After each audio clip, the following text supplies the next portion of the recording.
Rüyada çığlık atmak. Rüyada çığlık atmak, insanın bastırılmış duygularının, korkularının veya yardım isteğinin sembolik bir dışa vurumudur.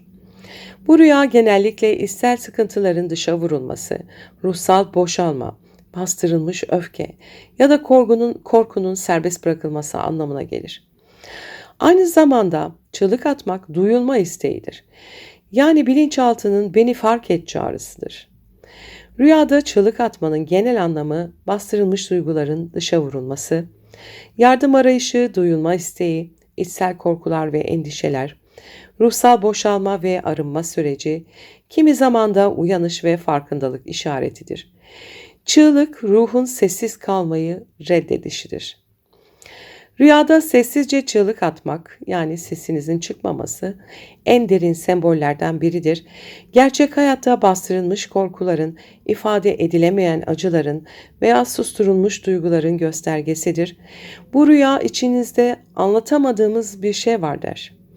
Aynı zamanda yardım isteyip de çevrenizden karşılık bulamadığınız durumlara da işaret eder. Rüyada korkudan çığlık atmak yakın zamanda yaşadığınız bir stres, endişe veya baskının yansımasıdır. Bilinçaltı bu korkuyu dışa vurarak sizi rahatlatmaya çalışır. Eğer çığlıktan sonra rahatladıysanız bu korku kısa sürede geçecek demektir. Rüyada sevinçten çığlık atmak, sürpriz bir gelişme, sevindirici haber veya duygusal coşku anlamına gelir. Bu rüya bastırılmış mutluluk enerjisinin açığa çıkmasıdır. Hayatınızda sizi şaşırtacak kadar güzel bir olay yaşanabilir. Rüyada birine çığlık atmak, bastırılmış öfke, kırgınlık veya ifade edilmemiş bir duygudan bahseder. Eğer bu kişi tanıdıksa o kişiye söyleyemediğiniz bir şeyler vardır. Bilinmeyen birine çığlık atıyorsanız içsel bir isyan veya kendine duyduğunuz öfke olabilir. Rüyada birinin çığlık attığını görüyorsanız ya da bir çığlık duyuyorsanız yakın çevrenizde birinin yardıma veya anlayışa ihtiyacı vardır. Bazen bu rüya empati çağrısıdır. Ayrıca ani bir haber veya sarsıcı bir gelişmeye karşı bilinçaltının hazırlık sürecini de simgeler. Rüyada çığlık atıp uyanmak ruhsal uyanışın sembolüdür. Bu rüya bilinçaltının sizi bir konuda uyandırmak, dikkatinizi çekmek istediğini gösterir. Uykudan çığlıkla uyanmak sizi yoran bir durumdan arınma sürecinizdesiniz anlamına gelir. Psikolojik olarak rüyada çığlık atmak, ifade edilemeyen duyguların veya bastırılmış enerjilerin dışa vurumudur. Özellikle sesinizin çıkmadığı rüyalar kişinin içsel olarak duyulmadığını hissettiğini gösterir. Bu rüya kendini ifade et, yükünü hafiflet diyen bilinçaltı mesajıdır. Aynı zamanda stres, kaygı ve geçmişte yaşanan travmatik bir olayın sembolik yankısı olabilir. Eğer çığlık sonrası rahatlama hissediyorsanız bu rüya bir psikolojik boşalmadır. Ruhsal olarak iyileşmeye başladığınızı gösterir.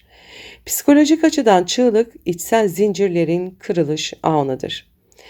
Dini ve tasavvufi yorumlara baktığımızda rüyada çığlık atmak bazen korkuya, bazen de uyarıya işaret eder.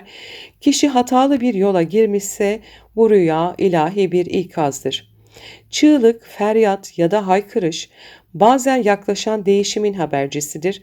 Ancak çığlık sonrası huzur hissediliyorsa bu rahmet ve ferahlık anlamına gelir. Tasavvufta çığlık nefsin susmadığı anda kalbin hakka çağrısı olarak görülür. Bu rüya ruhun kendi uyanışını başlatma çabasıdır. Rüyada çığlık atmanın olumlu anlamları ruhsal arınma, farkındalık kazanma, bastırılmış duygulardan kurtulma, uyanış ve yenilenme, içsel güçlenmedir. Uyarıcı yönler ise kaygı, korku veya stres, bastırılmış öfke, duyulma isteği, iletişim eksikliği, duygusal baskıdır. Rüyada sessiz çığlık atmak bastırılmış öfke, duyulma isteğidir. Çığlıkla uyanmak ruhsal uyanış, farkındalıktır. Birine çığlık atmak ifade edilmeyen öfke, iletişim ihtiyacıdır. Birinin çığlık attığını duymak haber, uyarı, empati çağrısıdır. Korkudan çığlık atmak endişe ve savunma refleksidir. Sevinçle çığlık atmak mutluluk ve duygusal boşalmadır. Rüyada çığlık atmak ruhun kendini duyurma çabasıdır. Bastırılmış duyguların, korkuların veya öfkenin artık yüzeye çıkması gerektiğini gösterir. Eğer çığlık attıktan sonra rahatlama hissediyorsanız bu arınma ve özgürleşme sembolüdür. Eğer sesiniz çıkmıyorsa bu içsel bir çağrıdır. Kendini susturma, içindekini söyle, özgürleş.